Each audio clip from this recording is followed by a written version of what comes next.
In this video, we're going to talk about mandatory vaccine policies. Many employers have them or are thinking about them. That's coming up right now.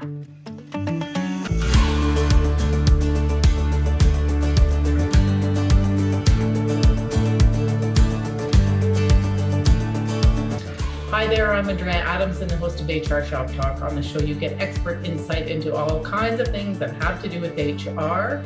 I encourage you to subscribe to the show by clicking on the button at the bottom of the screen or subscribe to the podcast to keep learning from my smart and experienced guests. Today, my guest is Stuart Rudner. Stuart is a lawyer based near Toronto, specializing in employment law.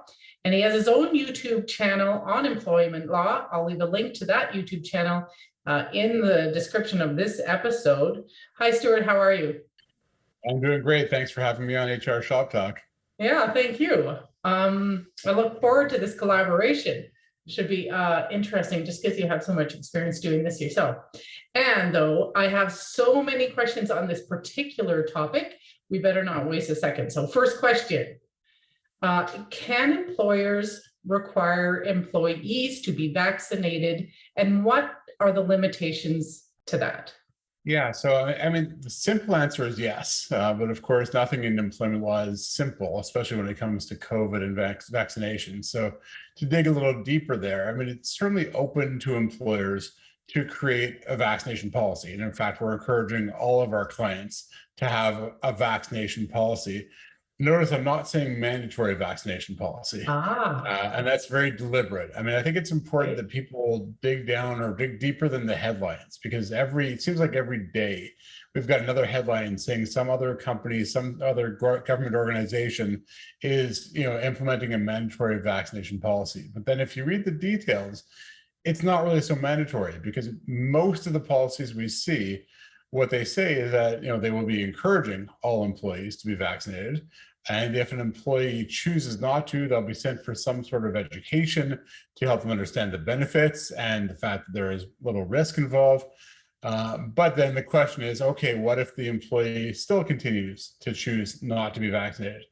And that's where most of these policies are pretty ambiguous. And I mean, the best example in Ontario is City of Toronto.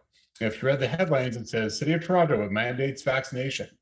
But in the interviews with Mayor Tory, he's very clear in saying, when he's asked what will happen to employees who continue to choose not to, he'll say, we're not sure. No options are off the table yet.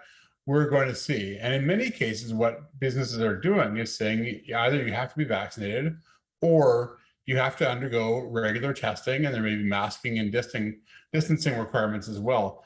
But it's not a situation where if you choose not to be vaccinated, you will lose your job. Some organizations have done that, but most have not. That answers right there a whole bunch of questions. For those the employers who want to make it mandatory, does the nature of the employee's work matter? It will in some contexts, because again, getting back to my first comment, it is open to employers to mandate vaccination.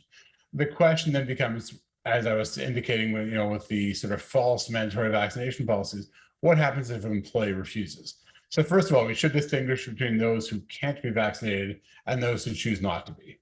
So when I say those who can't be vaccinated, I'm talking about people who, for medical conditions, cannot be vaccinated, or for people who have legitimate religious beliefs that would preclude them from being vaccinated. Those are two grounds that are covered by human rights legislation in every province, and those people would be entitled to some sort of accommodation. Right. If we're talking about people who don't fall within either of those groups, but just choose for whatever reason not to be vaccinated, it's open to an employer to say, if you are not vaccinated, then you will not be able to work here anymore. You will lose your job. Now, I'll distinguish between unionized and non-unionized. If an employee is unionized, then it'll be harder to just simply terminate their employment. But for the vast majority of employees, as we often say, don't have job security. They can be let go at any time for almost any reason or no reason at all. But in that context, they would typically be entitled to some sort of severance, and it can be extensive severance. So it's not a matter of can you let them go or not. It's usually a question of how much severance are they entitled to. Where this gets really interesting, at least for people like me, is, as I'm sure you know, there's two types of dismissal in Canada. It's either with cause or without cause. So Right. the vast majority of dismissals are without cause, and Right. that's when severance arises. That's when you can let somebody go. You've got to give them severance. If you're going to dismiss someone with cause, then they're not entitled to any notice, any termination pay, any severance, anything basically. So not surprisingly, the threshold for showing that you have just cause is extremely high. I've Yeah. spent way too much of my career studying this issue because I've written a book on it. It's called You're Fired, Yeah. Just Cause for Dismissal in Canada. And it just indicates, the thickness of the book indicates how complicated this area can be. But to bring it back to your question about mandatory vaccination, I mean, here's the analysis. The analysis is that the employer gave a specific direction or created a specific policy which required vaccination. The employee refused to follow that direction or that policy. That's the classic definition of insubordination. But there's one key element here. In order to qualify as insubordination at law, the policy or the direction must be reasonable. So is it reasonable to require vaccination? And that gets back, there's a very long way of answering your question, but that gets back to your question of saying, does the individual role or job matter? Because it's going to be a lot more reasonable to say that it's required or that vaccination is required if someone is working, for example, in a long-term healthcare institution, Right. dealing with a vulnerable sector, Right. as opposed to someone who works entirely remotely and doesn't interact with anyone. So that'll be a really important factor in assessing whether you may have just cause to fire someone or not. But again, you can always let somebody go unless they are unionized. So I think you've answered this question that I'm about to ask, but I'm going to ask it again and just sort of get that clarity. So what does a mandatory vaccination policy actually mean at an implementation level? I think what you're saying is it's not necessarily mandatory in many places, but can you elaborate on that? Yeah, absolutely. I mean, this is what everyone is struggling with. And we're working with, we've been ridiculously busy since the start of the pandemic, but it's really, it almost seemed like it might slow down a bit, and then it kicked up to another whole other level recently with all the discussion about vaccination policies. So this is what we're doing, and we're working with our clients to help them assess, what is their goal, what are they trying to achieve, and we've also stressed the fact that it does not have to be one size fits all. So you may have a workforce that is quite diverse in terms of what they're doing, who they're interacting with, where they're working. And so as a result, your vaccination policy may differ from, for the people who are dealing with the public on a day-to-day basis versus people who can work remotely, you may have two different policies. So the first thing you're going to want to do is decide, how are things going to play out when you implement the policy? In other words, if someone chooses not to be vaccinated, what's going to happen? Is it going to be what I'll call a truly mandatory vaccination policy, where if they don't get vaccinated, they lose their job? Or is it going to be what's more common, which is that if they choose not to be vaccinated, or if they can't be vaccinated, then they will have to undergo regular testing and perhaps have other safety precautions put in place. So that's going to be the first, that's what we do first with our clients. So we sit down and walk through how this will work when they implement it. And then once we're clear, then we can draft the policy. Speaking of testing, what have you seen in that regard? Like, the frequency of testing once a month is probably not going to cut the mustard, but once a day is not reasonable either. So what's emerging? That's a really great question. So I have to admit, I am not a scientist or a doctor. And I've seen, certainly have not seen once a month, but I've seen once a week. I've seen every 2 or every 3 days. I'd say that's probably the most common, is testing every 2 or 3 days. But I have seen also once a week. And again, because I'm not a doctor or a scientist, I don't know what is the most efficient or the safest approach, but that's the type of thing that we're typically seeing. Yeah, who's paying for those tests? Usually the employer. And depending on where you are in the country, there are lots of programs around where you can get free test kits, I should say, usually for the rapid testing kits. But I know, for example, in Ontario and particularly in York region, which is where we are, there are organizations that are providing free test kits. So So far, the cost has not been that significant because of the fact that there are free options available. But I have not seen many situations where employees are being asked to pay. I'm only asking because in Alberta, for people refusing to get the vaccine, they are not making rapid testing available to them for free. No, it's a great point though, because even here, like it's being made free on a commercial level. It's being made free for employers to implement Oh, in the workplace. So an employer can go and say, I need 100 or I need 5,000 test kits. But I can't just go there and say, hey, can I get a test kit for myself? Like that's not available. It's only being offered to the employers. so what advice do you have to employers on implementing their vaccination policies? I mean, a couple of things. First of all, don't blindly read the headlines. Actually, read through the details. But I guess at a broader level, and this is a point we always make, is don't make assumptions. The vast majority of the work that we do is caused by people making assumptions about what their rights are, what their obligations are, COVID or otherwise.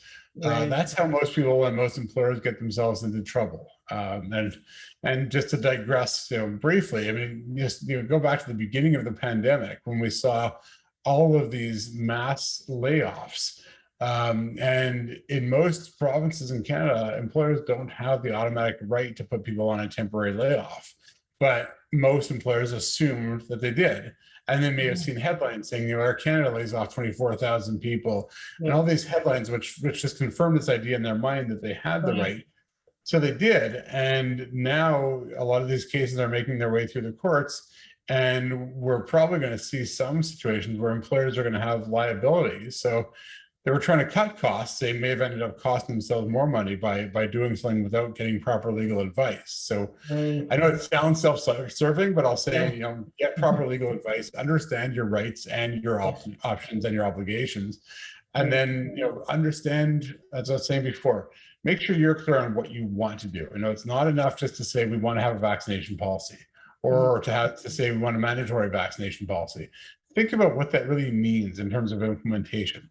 Think about the different types of workers you have, because as I said before, it doesn't have to be one size fits all. And think very specifically about how this will play out. If you have individuals who choose not to be vaccinated, what are you going to do? Are you going to say, well, then we're not going to employ you?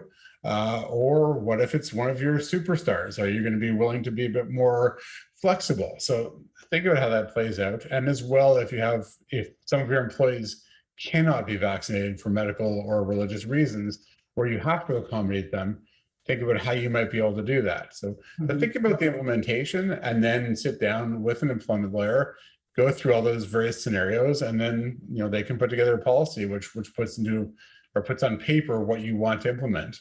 If you found this eye-opening, subscribe to see all the episodes and comment. Are you implementing a vaccination policy, and what are you learning in doing that? Let us know in the comment section below. Next question. You've already talked about this too, or you've touched on it anyways. When is the duty to accommodate triggered for people refusing vaccinations? Yeah, there's a lot of misinformation out there about that, because it's actually fairly simple, as much as any of this can be simple. So the duty to accommodate is only triggered when something relates to a ground protected by human rights legislation. So human rights legislation, as I think we all understand, relates to things like gender, relates to ethnicity, relates to disability, relates to religion. So the only two that I have seen that could possibly apply in this context are a disability, or in other words, medical condition. If you have a medical condition that prevents you from being vaccinated, then you are entitled to some sort of accommodation. You shouldn't be penalized for that. And the other potential ground that people have talked about in this context is religion or religious belief. And if there is a genuinely held religious belief that would prevent someone from being vaccinated, they would be entitled to accommodation. I've seen a lot of debate about whether there are any religions that would preclude someone from being vaccinated. I'm certainly not an expert on religion. I don't know if there are any. If there are, and the person can't just show up one day and say, I've decided to join this XYZ religion and therefore I can't be vaccinated. They've got to show that it's a legitimately held belief. So if they could show that, then they may be entitled to accommodation for that as well. In which case they are entitled to not suffer adverse consequences because of the medical condition or the religious belief. Adverse consequences obviously would include losing your job. So at that point, the employer would have to show, well, would either have to accommodate them or show that it would be impossible to accommodate them without suffering undue hardship, because that's the test. You have to accommodate them to the point of undue hardship. So that means they're going to be expected to incur some inconvenience, some cost, etc. But if it gets to the point where it's really impacting the viability of the operation, that's when they may be able to say that they can't accommodate any further. Okay, so related question, and you kind of already answered this too. What qualifies as a sincerely held religious belief? Yeah, so interestingly enough, the Ontario Human Rights Commission actually put out a policy statement last week, basically confirming that this sort of that sort of belief does not qualify for protection under the human rights legislation. So it has to relate to a legitimate religion. And it's been interesting over the years to look at religious exemptions because, of course, religion, generally speaking, the rules might vary. And if you go and ask 3 priests or 3 rabbis, for a religious interpretation, you get 3 different answers. Yes. So someone doesn't have to prove that their religion says X, but they have to show it is a legitimate religion and that they have a legitimate and genuine belief. Not just that they have signed on to that religion, in the last couple of weeks because they don't want to be vaccinated. So that's, there are no absolute rules as to how you determine that, but I think most tribunals and most courts are going to look at this fairly critically, and they are only going to protect someone if it is legitimate and not just an attempt to avoid vaccination. Can you talk about the accommodations then? What kind of accommodations are people making? Yeah, it's a great question. And it's been interesting to see how the dialogue has evolved. Because, of course, think about, for the first, I'll say, year and 5 months or so of the pandemic, obviously some businesses were shut altogether, but many businesses continued to operate, but they continued to operate despite the fact there was no vaccine by implementing safety measures. So it may have been distancing, it may have been use of masks or other PPE.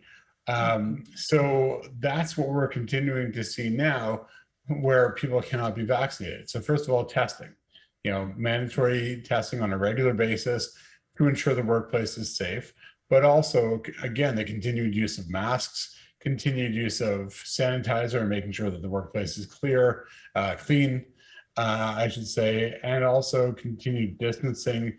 Office spaces are often, using some sort of a hybrid model. So people are working from home sometimes, or working in the office other times, so that you don't have too many people in the office at one time. All of these things are obviously ways to keep the workplace safe, but also ways to accommodate someone who cannot be vaccinated. And we're going to continue, I would think, to see that, because we're not going to have 100% vaccination. So there's always going to be some need for that. And I think it's important to also remember that as an employer, under occupational health and safety legislation, you have an obligation to take all reasonable steps to ensure the workplace is safe. So that might mean mandating vaccination, but it also might mean accommodations such as allowing people to not be vaccinated, but still ensuring that they are tested regularly, wearing proper safety equipment. So those are all ways that you can accommodate people who can't be vaccinated and also ensure that the workplace is safe. So if an employer refuses the vaccine and doesn't have grounds for accommodation, and there is an actual mandatory vaccination policy in place, what happens? What happens to the employee? Yeah, it's an interesting question. So if there is a true mandatory vaccination policy in place, which says if you are not vaccinated, subject to human rights exceptions, then you will lose your job, then I guess the simple answer to your question is they'll lose their job. Right. The more complicated question is, something we talked about a few minutes ago, which is, are they entitled to severance or not? So if you could make the argument that the mandatory vaccination policy was reasonable, then And we're going to see some case law on this, but of course, like everything else, it takes time. It'll probably be a year or two before we have case law on this. And the question will be, would that refusal to be vaccinated constitute just cause for dismissal? I think it's going to be a fascinating evolution in the law to see how the courts treat that. Because if a court says that, yes, it is just cause, then the employee would not be entitled to any severance, any termination pay, any compensation for losing their job. Conversely, if a court doesn't think that it constituted just cause, then they would be entitled to their termination pay and their severance, which particularly if they don't have a strong contract in place, it can be months or even years of severance. So this can have a significant cost to the employer. All right, final question here. Employers have to put all of this in writing and have a written policy. Do you have any suggestions on where they can go to get started on it? You can definitely give me a call. We'd be happy to help them. Yeah.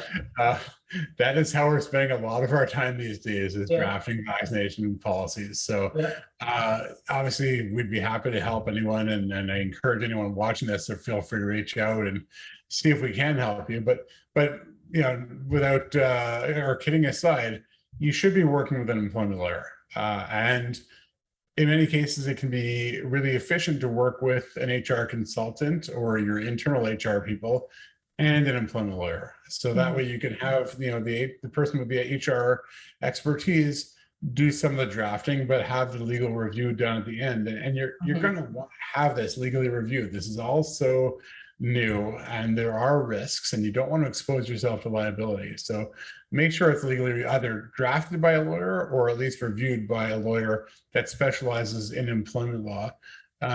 Because we see this all the time in the context of any contract or any policy. A lot of times businesses, they get them, they download them off the internet, they get them from the last job they had. They often don't even really know what's in them. They assume that certain things are in them that may not be, or the wording is such that it's not going to be enforceable anyway. So if you want to have an enforceable policy that would not expose you to potential liability or does not provide you with the safety or security that you need, you want to make sure it's that you have professionals helping you to draft it. Well, that was the last question. Thank you so much. That was amazing and timely.